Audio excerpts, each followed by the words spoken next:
We are here 1 minute early because we're that dedicated.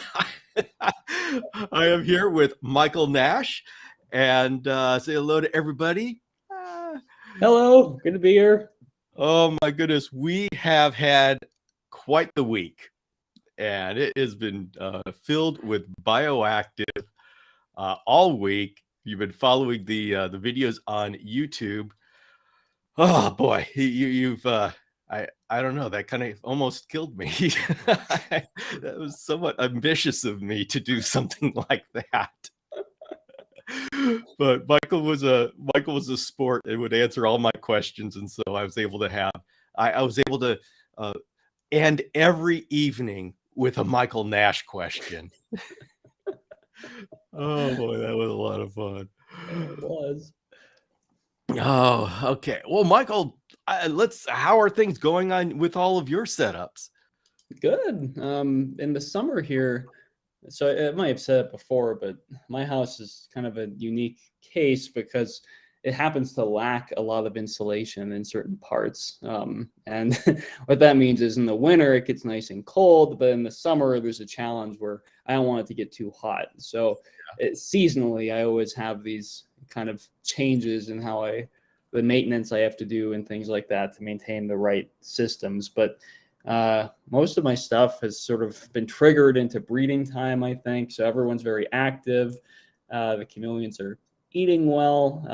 I had to modify the misting a little bit because the AC is going now. But overall, everything's active, doing pretty well. So it's an exciting time.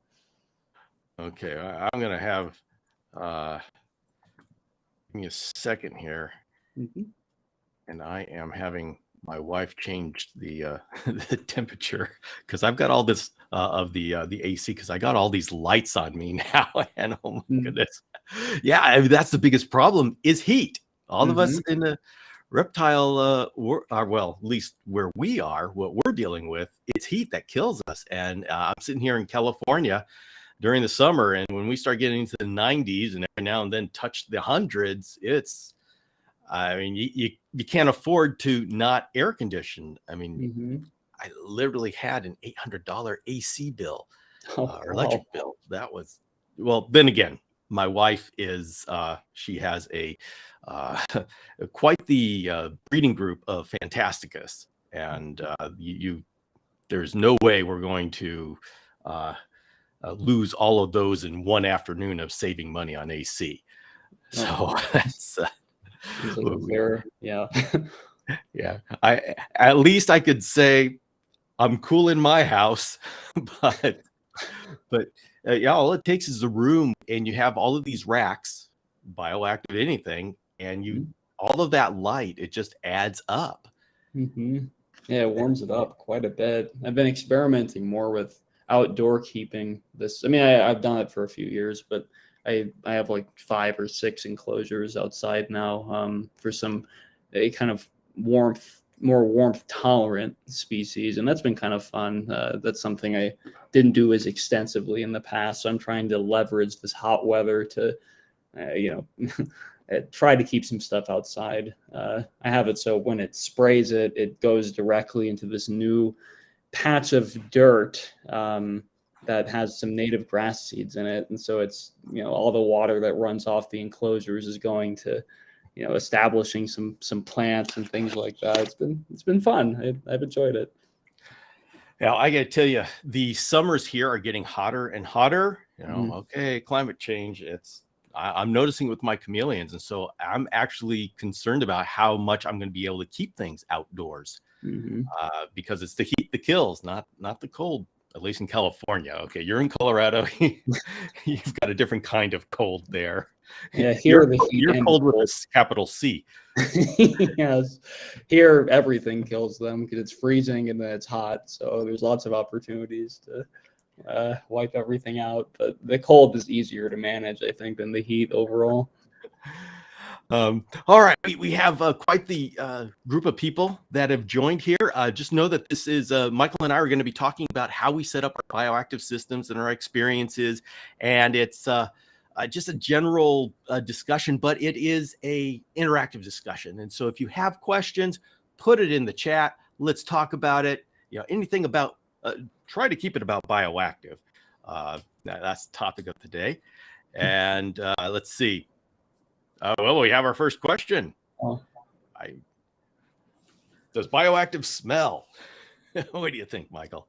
I think so, and I love it because it smells great. I really like the smell of bioactive. It smells like a forest, and frankly, in the morning when the misters go off, there's no place I'd rather be than in one of the chameleon rooms, because all that leaf litter and all the dirt getting wet, it smells like a forest. I love it. The smell is one of my favorite parts of of bioactive, to be honest, and it covers up any smell you might have of like poop or crickets to some extent. So I think it does smell, but it happens to smell really good, or it covers up odors if nothing else. So yeah, and leave with eyes. I love the smell, but if you do it wrong, you're gonna the smell. Oh, yeah. You've done it wrong. But if you've done it right, it's a wonderful smell.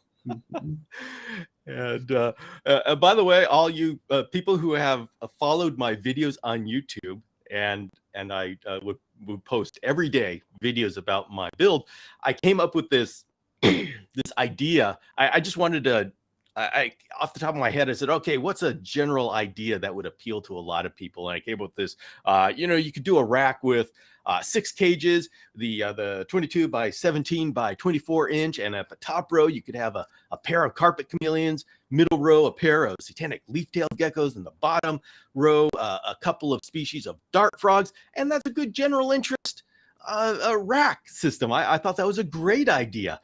And the longer I thought about it, the more it really appealed to me, and the more it became obvious that I had to do it. So I'm just letting you all know that we are going to be doing a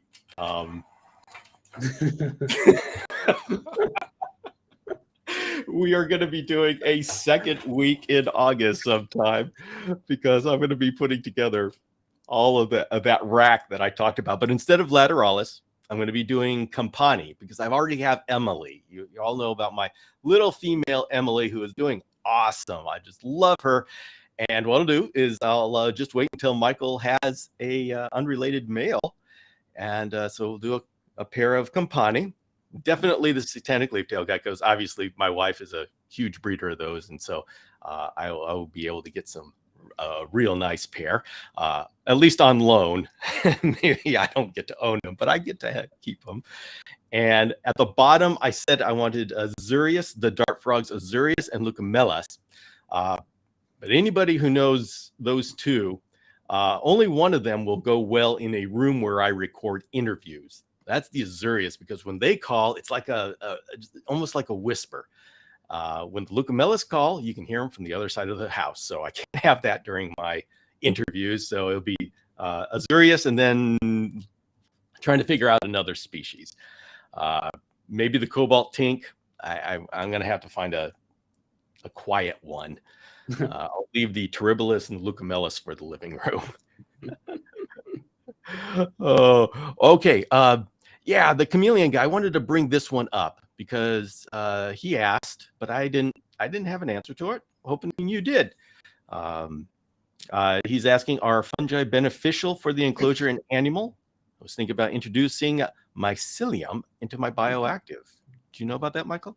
Yeah, so I've grown a few different types of gourmet mushrooms, and I work with fungi to some extent, and in my experience, the mycelium or fungi is a benefit to the enclosure. And one thing I'll mention is that I guess I'd be more interested in where you're obtaining the mycelium, right? But in general, fungi, especially the types that are of interest to us for cultivation, they're actually somewhat sensitive. Like if you're trying to grow a mushroom and you get any kind of bacteria or other issues in with the starting mixture, it's very easy for it to just take over, and then you don't have your mycelium anymore. So mycelium, I found, it plays very well in stable systems.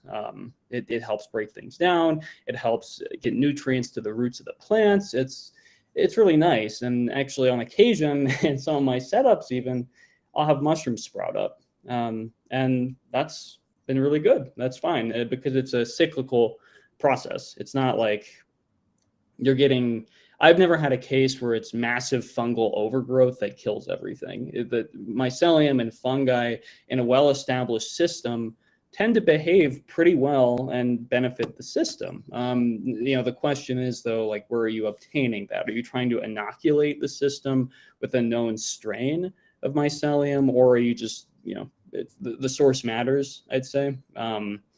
But yeah, I mean, it's most soils you get have some kind of mycelium in them. And in fact, a number of them come with enriched, they're enriched for mycelium. And I found that those are really nice. So I'd say definitely beneficial. Just, pay attention to where you get it and watch it. And blooms and things like that tend to be no issue. So it's good. Okay, thank you. Everybody, I want to make an announcement here. This is breaking news. Apparently, we have a coupon code. If you guys are interested in getting some Leap habitats or anything off of the Leap Habitat website, at the checkout, you can type in Leap Bioactive, all one word, and you get 5% off your shopping cart. So I'm just going to announce that and let you guys go off and enjoy that. If you were thinking about getting a Leap cage, now's a good time to do it. And I'll be announcing that throughout a number of times, just in case people come and go here. Wait a minute. What's going on? Hello, Stephanie. Hello, Garrett. Are you scared of those cute little things? Scared of the synthetic leaf-tailed geckos? They've got a scary name, and yes, their little eye horns make them look fierce, but they're the cutest little things. Oh, yeah, I love them. Let's see. Here's Emerald Garrett's thing. I keep having lots of those yellow flower pot fungi that spread like crazy. What am I doing wrong? Yeah, so I've had that happen as well, but in my experience, it eventually balances out, right? And then you might get a couple blooms and then maybe another bloom in 5 months or whatever, but it's never really out of control. So I guess I'm curious how you're defining spreading like crazy and whether that's been persistent over the course of months or if it's just a one-time bloom. So I guess I'd be interested in more information, but as for what's being done wrong, if it's just nonstop fungal bloom, that suggests that there's some kind of excessive nutrient available and not enough competition at the same time. So I need to know a little bit more about the setup, I think, to advise intelligently on it. But how long has this been going on? It might just be a temporary bloom and then it'll stop. And then just maybe put it in the chat and we can discuss more. Okay. And Felix Miranda is asking about keeping flowers indoors in Bioactive. I love it. Yeah, you can have mini orchids, and it's just any flowering plant. I mean, even our standard like prayer plants. I can say spider plants, but those all get kind of big, so you need a big system to maintain those. But you just got to find the right plants. You can't go to Home Depot and get some marigolds because there's just not enough. Well, you could if you have enough light, but we generally don't have enough light in our indoor systems. I actually encourage you to get some flowering plants because the more beautiful it looks to your eye, the more you're going to enjoy it. And that's why we have it here. There we go. How do I get rid of gnats?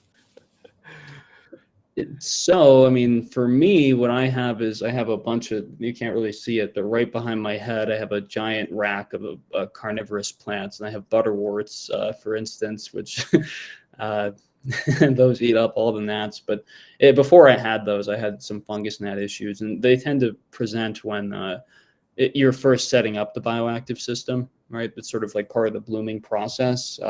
There's a lot of things you can do to get rid of them. In my experience, they tend to kind of fizzle out over time. And also, I find, at least in my setups, when it's colder, they tend to have more blooms. When it starts warming up and kind of drying out a little bit, they kind of go away to some extent. But I mean, there's these little traps you can put out. They're just like sticky yellow stuff. You can put that, not in the enclosure, obviously, but in the room. They tend to be kind of cyclical. So they'll probably, just go away eventually. But you can also add these little nematodes that prey on the larvae and pupae of the fungus gnats. And I found that's actually rather effective. So there's external trapping approaches like butterworts or those little yellow sticky things, or you can experiment with adding some beneficial nematodes, which eat them. And then also drying it out a little bit, that can help, in my experience, get rid of them. I've always loved using butterworts, and those have been so successful, just gobbled up every single fungus gnat within days. And it was wonderful. I'm wondering, what kind of life do you have you used in your soils? And I'm talking about, okay, we got isopods and springtails. Everybody knows about that. But what about earwigs, earthworms, black soldier fly larvae? What else have you tried in your systems? Yeah, so I've said this in the past, but I'll restate it. What I like about springtails is I have multiple varieties. So I have like 5 different types of springtails. So they're in a similar niche, but they're a little different depending on size and whether they're temperate or whatever else. So springtails that can be expanded into multiple different species, and same with isopods, obviously. But other than those 2 major, insects, or rather arthropods, I've used earwigs. Those actually, I found they tend to be gobbled up pretty quick, which is fine. But yeah, I mean, I've used earwigs. I've used red wiggler worms. Those are kind of nice. I've thankfully found that they haven't overpopulated too bad in my system, so those have been a nice addition. On occasion, I'll put in like mealworms, and they'll eat some of the roots and things like that. But in a healthy system, that's actually that's good because it sort of keeps everything at bay. I have used snails before and slugs, and I will say I wouldn't recommend slugs because the animals can't eat them, or chameleons can't, because like the tongue doesn't stick to it. Some chameleon species really enjoy eating snails, though. But I'd be cautious about those because if the slime, if they climb on the face of a chameleon, it can kind of mess it up. I've used millipedes, tiny millipedes. Those have been really nice for me. I know a couple of people have reported where there's a big gigantic bloom of millipedes and then they eat a lot and then they kind of die out. So I've had good experiences with them where they maintain kind of a steady state, but they have the potential to just bloom. Let's see. Anything else? Mycelium, of course, right? I've inoculated with different fungal substances, and that's been nice. In some enclosures, I'll even leave a dubia in there, and the dubia will, not on purpose usually, but they'll dig under there and kind of churn the soil up and things like that.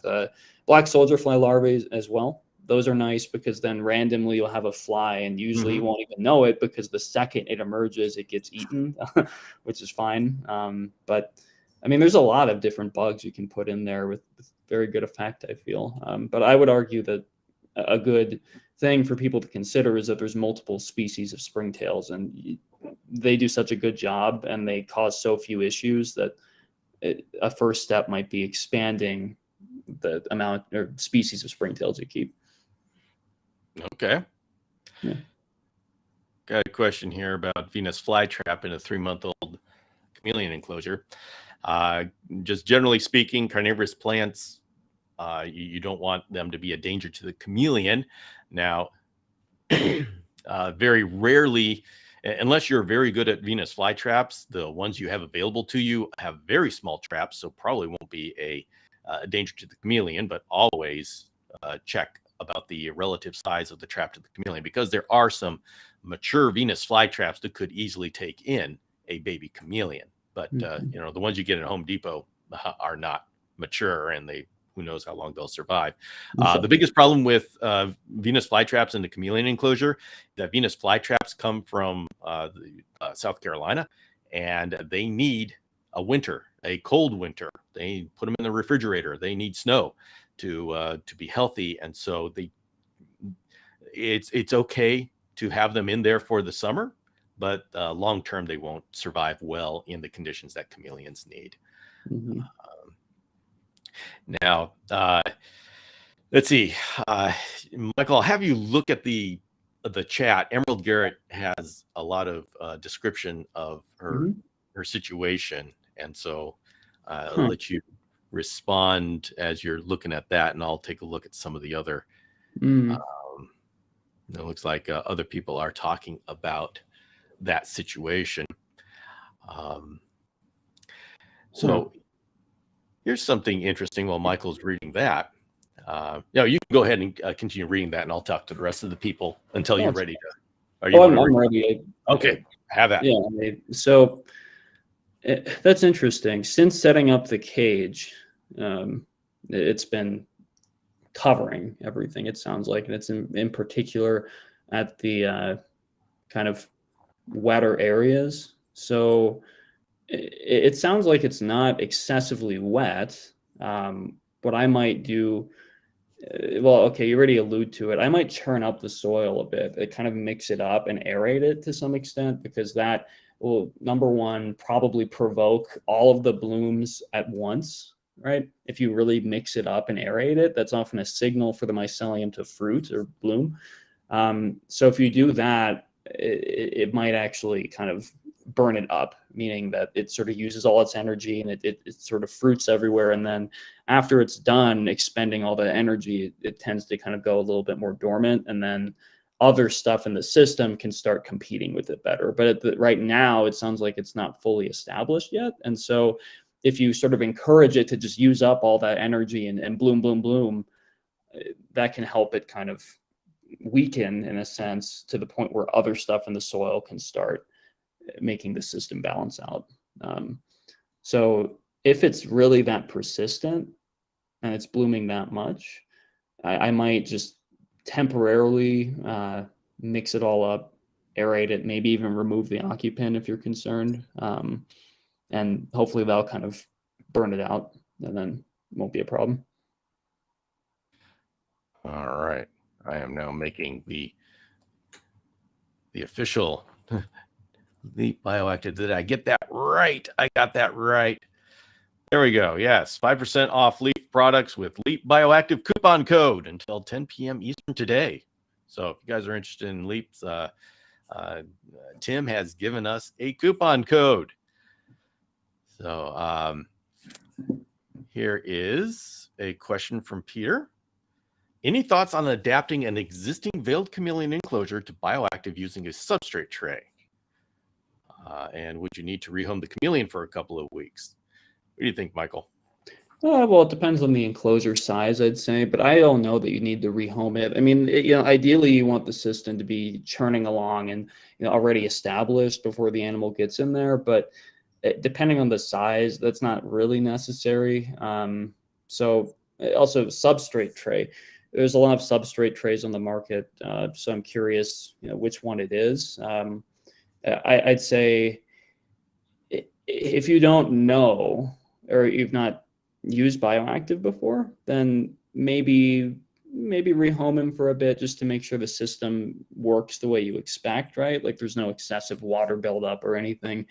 But if you're comfortable monitoring it closely as soon as you put them in there, I think it's very doable. I think, I'm assuming since it's a veiled, it's a pretty big enclosure. So I'm curious what substrate tray you're using, but I think it's totally doable. I've done it. It's not that bad. Just watch it carefully if you're not as familiar with Bioactive, and you probably don't even need to rehome him or rehouse him. Yeah, and Peter, I'll say, if you got a veiled chameleon, hopefully you have a larger cage, and We'll just off the top of our head say, okay, a 2x2 by 4 foot Reptibreeze. I mean, that's what a lot of people have. But if you have that type of cage, the things you want to look out for are, number one, getting light down to the plant in the bioactive. Many people have substandard light. Much of the chameleon community has substandard light, which only is effective in the first couple feet of the cage, which we get away with if we have our plants up there and the chameleon hangs out up there. And so, okay, all is good. But as soon as you start wanting that light to be effective down 4 feet down, you got to really make sure that your light is substantial. I mean, I use 4 quad bulb T5 fixtures and to get it down there. And much of my bottom is shaded because I have a very thick middle layer of plants, because that's what the chameleon wants. And so if you have a veiled chameleon, you need a thick layer of foliage for that chameleon to feel good at. And so you're probably going to be shading out what you've got down at the bottom. So you're going to have to take a look at your situation and figure out how you can mitigate that. You can perhaps do this by taking 2 Reptibreezes, putting them next to each other, and have a 4 foot wide cage. And then you have the right side having the thick foliage up top where the chameleon needs to be, and the left side being open. And then at the bottom, you're able to have the light get down to the plants. And then, and you say a substrate tray, I would say don't bother with a substrate tray, because those are like 2 inches deep. You're hardly going to get anything of value out of that as far as bioactive. Make yourself a planter box that goes under the cage. So you can go and you can just build a foot tall planter box that the cage sits on top of. Just take the floor out of the cage. And I mean, I do this for my outdoor cages, and I literally screw it down to the wood frame, and it's great. I wheel that thing around into the sun, into the shade. But if you've got it indoors, of course, it's staying put. But if you create something that your cage sits on, then you have the ability to make it as deep as you want, and that can mean that you can support lots of different plant life you couldn't support if you have just a couple of inches. So lighting and deep substrate, and then you can make it happen. Your one concern about having a veiled chameleon in there while you're getting the system started is clean up the poop, because there won't be enough established cleanup crew to be able to take care of a good sized veiled chameleon poop. And so you're going to have to maintain it a bit until they get some momentum and numbers enough to handle the poop. So the answer is yes, you can do it. You have to rehome the veiled chameleon, but you've got some challenges to work through, and just make sure you've got the light and you've got the space. Let's see. Hey, he's responded. See, we got to thinking about it. So I haven't looked at specific trays. Cages 3x2 by 4 foot custom build. That's a good size. I've got a jungle dawn, but definitely lots of shade towards the base. Okay. So you obviously know what you're dealing with, and so all of those problems are solvable, and all you need is just a desire to solve it. And even if you've got a custom built cage, I don't know if you built it or had someone else do it, but if you can work with it, nothing says that you can't cut out an area down at the lower half, put in a pane of glass or acrylic, and then put lights, another light down there, so you have a light specifically for the bottom. Just put a jungle dawn down there. As long as it can't get wet, it's fine. And so there's all sorts of ways that you can work with this situation. Let's see. There we go. Yeah, we've heard this a lot. There's truth to stuff damaging Burkesia eggs, unfortunately. Frankly, I've even had worms and slugs eat through Burkesia eggs. They're not the sturdiest of things. I've never had springtails do damage that I could identify. And a comment about the isopods is that different species of or groups of isopods, they have different predatory capacity, I should say. Like for instance, the dairy cow isopods will mow down plants and like eat meat, so they can be kind of aggressive in a bioactive setup. And of course, there's some isopods that are smaller and less aggressive, like the little dwarf blues and stuff. But I've certainly had it where, unfortunately, the cleanup crew did eat the Bruchisia eggs. I've also had them incubate in the enclosure successfully. So, it is possible, right? So it's important to consider. But I've never had a problem with springtails doing any damage, though, but definitely have for isopods. So, and I also saw the same person made a good suggestion about getting rid of fungus gnats. You can also do that technique where you basically have some attractant like vinegar or whatever in a container, and then the fungus gnats will go in there and die. It's in the chat in more detail, but that's another good idea. Yeah, here I have Jason talking about the only issue with planter boxes indoors making them waterproof. Jason, you've got to decide what your priorities are, and if you value your carpet over having a very cool bioactive system, I don't know what I can do for you. All right. But he is correct. Silicon, PVC, you have to think about indoors, making sure this thing isn't going to leak all over the place, which it will if you're not careful. Oh, so how much have you ever dealt with external drainage? As in, have you tried? We're already talking about the drainage layers. Have you ever tried a system with external drainage? A bioactive system? Yeah. Yeah. It was an experiment. Or what I did is I had these nice these Tamara Designs enclosures, these little baby enclosures, and what I did is I didn't screw in the very bottom all the way on purpose, right? So that there was a little gap left there so that the water could escape. I tried that, just so I could say I've attempted external drainage with a bioactive system, basically. And that worked fine. I prefer not dealing with it because you need like a catch pan, and it's kind of a pain. But I've done it. I just feel it's a bit of a waste because it's just excess water coming out. And then frankly, dealing with that, it made me want to adjust my husbandry so I didn't have to put so much into the system where I have to deal with the drainage. I mean, drainage, I hate dealing with it. It's ruined a lot of the floors in my house. It's a big pain. So if I can avoid dealing with that, I will. And it's not impossible. In fact, it's somewhat straightforward to have a chameleon in a bioactive setup where you don't need to mess with external drainage. It's easier, I think, to have a healthy system without that.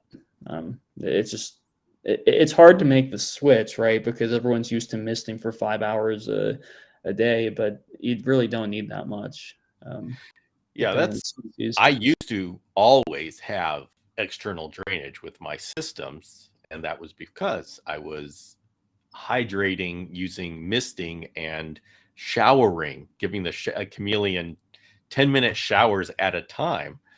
And so that's the way I did hydration years, not embarrassingly enough, not too many years ago. But back then, I had to have external drainage if I was going to be doing that kind of stuff. But now that I've gone towards more of the fogging and the using it at nighttime, I've learned you don't have to do that. And so I don't do the external drainage anymore. It's nice. Yeah. So there's a direct result of pushing husbandry forward and not sticking with what has worked before. I mean, I created the entire system so it would work. Hey, I had a caging company, and so I had substrate trays and stuff, and I could drill holes in, and drainage trays that everything sat on. So I was able to make it work. And, but it's been Growth is not always easy, but hey, it's invigorating. I'll say that. I guess I'll also mention, I forgot to say this, but one spot where I have bioactive enclosures, yet I do have drainage, is outside, right? Because who cares if it Well, yeah, has to drip out, yeah. right? So I use that, and that's great. And the reason I need to mist so much is because it's like 90 degrees here today. So I need to keep the temperature down. And so I mist, and then I don't need to worry about anything because the water just goes on the concrete and into the yard. So, Yeah. that's an obvious spot where I think it makes a lot of sense to have external drainage for a bioactive system is outdoors. All right. Truth Prevails is asking, what substrate do you use in enclosures? Used ABG in most of my terrariums, but in 2 quarantine acclimation tanks, I used Jungle Mix and no bioactive. I don't know what Jungle Mix is, but Is Jungle Mix that Exoterra stuff? I think I might have seen that before. well, It's like, I can do a real quick Google check here. I think it's basically just like some shredded cypress or some wood, and then Zilla. yeah, or Zilla. Yeah, okay. Okay. All right. Yeah, I'm not that familiar with that one. It's got a loamy scent. Hmm. If you're interested in how it smells, I am. it's got a loamy scent, Michael. I'll have to get some. Yeah, it doesn't. I'm not finding the exact ingredients. Of course, I'm not looking terribly hard because I'm in the middle of a live session. But yeah, it just sounds like another. Yeah, I mean, if it's not bioactive, then it's probably fine to use. I mean, if it's just for temporary acclimation, basically is a way to add humidity, I imagine. It's probably fine. But as far as long-term bioactive capability, I can't speak to that just because I don't know all the ingredients in there. But the original question, I guess, was what type of substrate do I use? And I've used plenty of ABG mixes, and those work great. I use the Living Earth from Leap. That's been great. I should mention, I always mention this, that I always add extra stuff in my substrate. So I add like pea plant or pea seeds and grass seeds and wood and a little bit of sand and stuff like that. So I always augment the substrate further depending on how I want it to perform. But anything resembling an ABG mix, I know there was a good episode Bill just put out on picking the substrate. They'll probably work fine. It's really just a matter of things that break down over time, appropriate drainage and viability for planting plants in. So if it hits those points, it's probably okay. And then you'll get a feel of it over time. Make sure it works. Yeah, Emerald Garrett mentioned Serpa Design. Guys on YouTube, go check out Serpa Design. His channel is amazing. You will learn so much when it comes to putting together terrariums. I've been really enjoying his plant quarantine, getting plants ready for the bioactive, and so he's got so much good stuff on that channel. It's definitely worthwhile checking out. Let's see. Yeah, I just did an interview, which I'm putting together to share with everybody a little bit later with Ferdy Timmerman.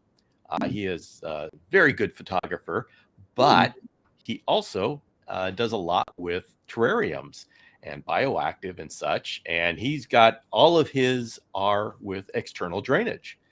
And so I did an interview with him and asked him about that. That's the kind of thing that we do on the Chameleon Academy podcast. You get a world-class photographer on and ask him about drainage for his terrariums.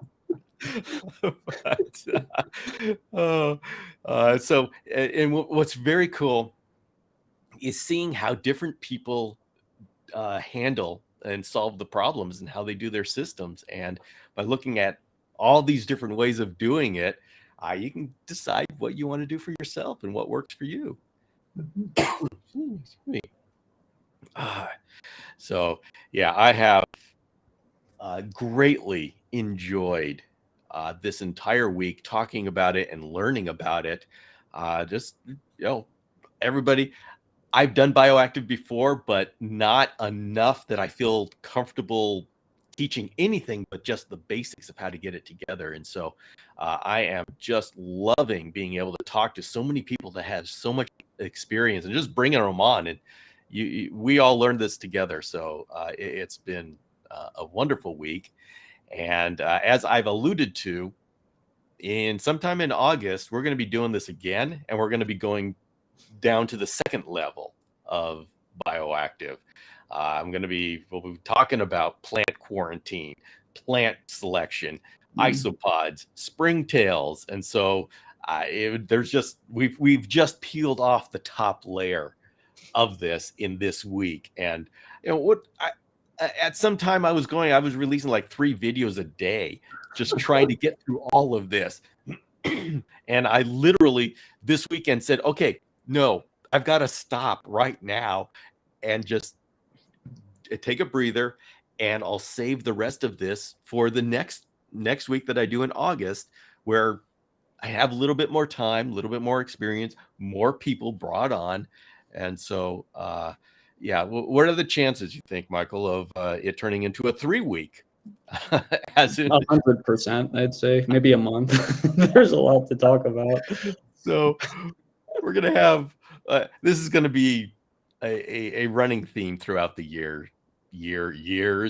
We're just going to keep doing this because it's just opening up a whole new world of thinking about the environment. And once you start thinking about the environment, where does it stop? I mean, he just started talking about mycelium. Even with what he said, I still don't know what he's talking about. So you can bet there'll be an episode somewhere along the way about mycelium, bacteria, fungus, mold. Springtails eat mold. What the heck does that mean? We need mold? What's going on? So there's so much more that and I say we to just make it seem like I'm doing something for the community. There's more that I want to know, and this is just an excuse to figure it out for myself. Let's see. Longshot's got a good question here.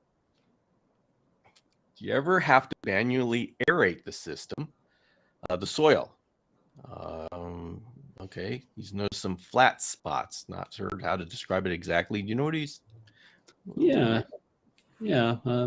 So thanks for your question, Brian. I'd say a flat spot to me, I'm curious what substrate you're using, number one, because a flat spot to me indicates that it might have basically just been used up, right? Lots of the bioactive soil concerns are that you don't want it to break down and become sludge too quick, and that can happen. So I'm curious if what's in there and whether that might be a possibility where that spot has just been used up more or less. But if that's not the case and the soil is good and it's not just being used up, you can manually aerate it, and that does help. However, one thing I do that I think does help with the soil compression and all of that is throughout the entire setup, what I do is I include seeds. Right, I include like grass seeds or peas or whatever else, lots of other stuff. And that way, as the soil goes down and breaks down and gets churned up, plants will sort of start blooming or sprouting with the system as it changes. And when those plants sprout, that naturally kind of gets the aeration back, and that breaks through the soil and helps. So what I'd recommend is next time you're setting an enclosure up, what you can do is sort of mix in seeds throughout, so that when you get the sinking that you're describing, what happens is more seeds are exposed, and therefore they can grow and then open up the system for you. So you don't need to go in and manually aerate. But manually aerating it, I do that on occasion, usually when I'm digging for eggs or something, and I think it helps. But yeah, I mean, if it's sinking, that could also be that maybe there was a big chunk of whatever is in your ABG homemade mix, and there was an air pocket and it just sort of collapsed over time. You can assess that by churning it up, but that might help. I'd also just recommend the seed thing. Then you don't need to worry about it as much. It just naturally does it for you. So sorry for the response. Yeah, he says later on it's a handmade ABG style mix. Yeah. So, all right. Truth Prevails asks, how do you fruit fly proof the enclosure for babies? Well, I do that by putting a little piece of a banana in a little deli cup. And that's all they want to do in life is sit around the fruit bar and eat fruit. So if you give them just a little piece of banana in a small deli cup, they're not going to want to go anywhere. You don't have to fruit fly proof the cage. In fact, your problem will be that fruit flies from outside will get into the cage because they want to get at the fruit. And I mean, that's just diversity of food for me, as far as I'm concerned. So that's how I do it, and it works really well. Yeah, I think that's awesome. Me personally, I don't really do anything to fruit fly proof the enclosures. On occasion, I'll use Bill's strategy, and it works really well. So, again, I hate to answer questions by asking you more questions, but I'm curious how they're getting out, right? Because unless they're really tiny, I don't tend to have any issues, and you might want to put some fruit in there, like Bill says, and they'll help keep them. Yeah, if they're getting out, it's because they're looking for something. Fruit flies are not complex creatures, and they have no desire to go check you out. Just give them something for them to stay in there. Let's see. Springtails and Isopods eat the shed skin. Yeah, I found that they do, especially the isopods. Those things will rip up the shed skin right away. I found that they do, and something kind of just a little anecdote I thought was pretty interesting is in one of my Brachygia enclosures that there was a big shed skin piece, and it fell on the bottom. And then the next day, I found it just packed with springtails, and the reason is that they were hiding, or well, I think anyways, that they were hiding in there because it was a humid microclimate within the piece of Brachygia shed. And then over the next few days, you saw this sort of slow breakdown of it with a couple isopods, little ones.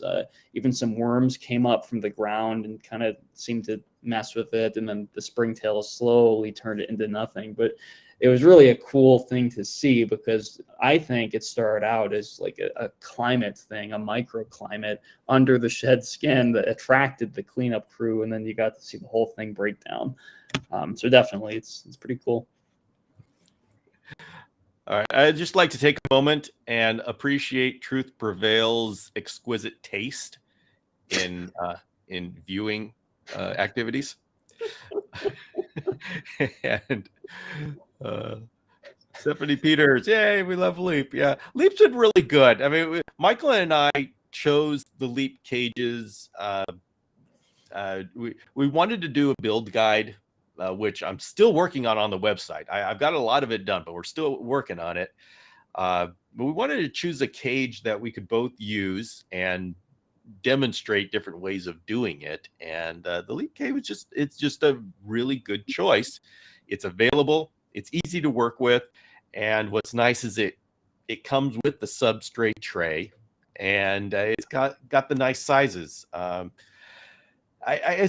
Michael, let's just talk about. I mean, we've had the Exoterra cages around. Why? What is? I mean, and hey, I'm looking across the room, and I still have Exoterra cages over there and Leap cages over here. But for you, why do you like the Leap cages over the Exoterras? Yeah, I mean, I think Exoterras are generally fine. They work for our purposes, but there it is again, right? They happen to work for what we want them to use, but they're designed for reptiles, but they're not as intelligently engineered as the Leap stuff is, right? They work because it's a glass enclosure, and they put it together fine. But what I really like about Leap is, number one, I can move it easily. It's much more lightweight, which I really love. Number two, the sizes make sense logically, and they acknowledge reality that reptile keepers tend to have a lot of reptiles, and therefore we will be putting them on racks. It's so annoying that all the other stuff just doesn't fit. I mean, we've been using racks forever, so it's really nice that it's just logical. It fits on the rack, and then it's made of good materials. It has a great spot to put a mister. I like thinking outside the box and like jerry rigging things to work, but it's really nice to just get something where it works immediately and it's well designed and it's effective. So I appreciate it for the design and the functionality. I think it's just what we need because it also fits nicely on a rack. Everything's simple and easy to use. And if I could, I'd redo a lot of what I have with these enclosures just because there wouldn't be stuff hanging off the side of the racks, and I can hang the lights up, and it's just, if I could restart, I'd go for Leap in a heartbeat. But instead, I have a bunch of old jerry-rigged stuff hanging around. Yeah, we have a lot of baggage. It's amazing. I've got cages from 2013. Right. But yeah, I mean, I kind of went on a tangent there. You can tell I'm like surprised that it's taken this long to get such a good product. But yeah, so to recap, just functionality, design, really top notch. I know exactly why it took so long to get a good product. You look at this thing, and almost every one of these pieces and parts is custom designed. And to get somebody willing to put that kind of effort towards a reptile cage is, it takes a long time to get that kind of thing in the reptile community. The only people really doing that are either the Zoom Ed and Exoterra that are designing it for the mass market. They're looking for the Petco and the PetSmart, and so they're designing their thing to have the widest appeal possible. And so the specialty situation, like Chameleons, Dragon Strand, it's just me and a couple of guys who do the manufacturing in the United States, and it's really difficult to grow beyond that on a specialty cage. Whereas Tim got his start and had a large company, Ecotech Marine. And so he had all those contacts, he had all that ability and skill to be able to apply that towards us in the reptile community. And so it's like what's the opposite of a perfect storm? To where everything comes a convergence. Do we call it a convergence of the right stuff? And so we got something that we wouldn't normally have had in other conditions. So let's see. Yeah, I'm sorry, what? Oh, I just said I love it. I'm so delighted to see that as something available to the market now. It's been a real pleasure seeing it roll out. So, all right, the Chameleon guy appreciates your efforts and my efforts. Thank you. and here, so does Emerald Garrett. You need to know how much people appreciate you, Michael, because I get the messages. Everybody says, "Oh, this is great. This is great. We love it." And so I need to make sure that you know how much everybody appreciates all of the effort you put in. Thank you. It's very nice of you to say. I don't have an Instagram. Maybe I should just get one, and then I can keep up to date with everything. But thank you for telling me that. Yeah, if you're gonna go get something, I think Instagram is the best one to try. You can actually interact. TikTok is wild. That's wild. But, we don't. Yeah, okay. Anyway, it's evolving. Everything is evolving so fast. Instagram is trying to keep up with or not be passed by TikTok, depending upon what metric you're using. TikTok is trying to stay ahead of the curve. They know that they need to evolve or else they're going to die a horrible death, come crashing down at the height of the peak.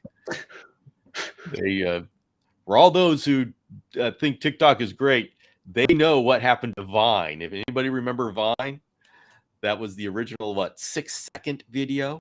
They were built on, I think it's 6 seconds, and they literally lasted 4 years, and then they had to close down. They made careers for people. People got Vine famous and went on, and they're still around now. They're on TikTok, but they couldn't figure out how to monetize 6-second videos. And right now, if anybody's wondering why TikTok is introducing 3-minute videos and 10-minute videos, it's because you can't monetize shorts that just are in this constant feed. You don't know who to attribute the ad revenue to. And if you don't give ad revenue to the creators, they get tired of creating for free and they go on to where they can make money. So TikTok's trying to figure out, how do I help my creators make money so we don't go the way of Vine? All of a sudden, boom. Okay, I just went on a total social media rant. Right? If anybody wants to hear this kind of stuff, go see me at the reptileentrepreneur.com. That's where that's my catharsis.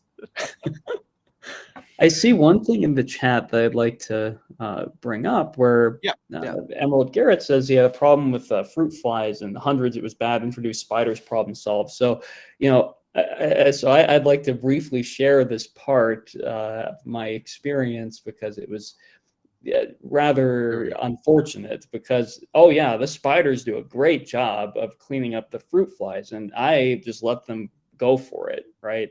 And they were really effective. However, I became aware of a particular species of spider that's common in many households in the U.S. called the false widow, or comb-footed spiders, a kind of group. And I have to say, I've had a couple unfortunate circumstances where they have attempted to predate tiny chameleon species. So, and I know actually a number of others have had that same problem. They're nasty, right? I love spiders. I have the biggest tarantula in the world, a Theraphosa sturmi, Apophis, all these giant spiders and tarantulas, and I love them. But I will put out a warning that although house spiders can be really helpful in getting rid of the fruit flies, and I know that firsthand, just be on the lookout for them getting big enough where they can take out a very small chameleon. So just to prevent anyone from having that kind of heartache like I did, they reproduce real fast. And if little babies get in a nook of the side of the enclosure, they can eat the fruit flies and grow and grow and grow. And then eventually they might target I have many chameleons. A huge problem with that. And I have to go through all of my enclosures on a regular basis and try to I got to do it at night. See, that's the trick. Yes. You got to do it at night, because I have done it during the day. Okay, nothing. And then I just happen to come at night. And oh my goodness, what the heck? It's amazing what comes out at night. And they can, of course, when you're feeding fruit flies, it's to baby chameleons. And so they can, I've seen them get tangled in webs, and I've seen them dead in webs. And so I don't know if the spider got them or they just were weak or whatnot, but I don't like spiders too much. I see that Emerald Garrett lives in Germany, so lucky you. But unfortunately, comb-footed spiders live there also. You can't get away from them. That's not that wasn't to like scare anyone. If you have a good relationship with your spiders, and that's great, and I used to, but I just wanted to mention that just because I had that experience, and I haven't had a forum to say that before, or I haven't chosen to disclose that. We're here for you, Michael. Let it all out. Yes. Oh, well, okay. This is bioactive related. Any suggested plants for Ustaleti that are native to Madagascar? You're going to have to do some research. And this is, well, I'll let you answer, Mike. Do you know Well, so the dragon plants, right, the Dracania, those happen to be native to Madagascar. And with Nostaleti, I mean, they get pretty big. I've not kept them, right? Just saying. But I wanted to put a plug that some of the common household plants you see, like a dragon tree, Dracania, actually are native to Madagascar. So maybe Little check. polka dot plant is. I mean, probably not where Ustaleta comes from, but Yeah, there's more than you might expect from Madagascar. So I'd check your house plants and just see, oh, it turns out this one is native. But yeah, I mean that's I think it's going to be good to have a discussion on plant selection, because I feel like not all plants are created equal, right? And it would be nice to have a Madagascar collection of plants, but it's hard to have like a tree in the enclosure, and we do the best we can. So I'm sorry I can't be more helpful, but I would look at, if you're interested in Madagascar natives, look through your house plants and see actually some of them might be from Madagascar. Yeah, this is a trend that's starting in the community where people are getting more and more interested in investigating the species of plants that come from the areas that their reptiles come from. And I love it, and I absolutely support that. It's a little bit above the audience that I'm trying to reach. I'm trying to have people become very good with chameleons, and so that's I'll probably have somebody on who does that, and we'll talk about it. But me personally, for all of you in the Chameleon Academy, I'm happy if you have a thriving chameleon with spider plants and pothos and prayer plants. Even Ficus benjamina. I just don't like Ficus benjamina too much. It's just a personal thing with me. It has nothing to do with function. But yeah, we're lucky we've got some standard plants that do really well with chameleons. So, we can do one more question. Everybody, we're going to be we're coming to a close now, so get your questions in. But Michael, what do you think about feeding adult chameleons, adult Brachisius? Yeah, I think every other day is probably fine. They don't need a whole lot of food in general. I think that's a fine schedule. I might even do every 3 days sometimes.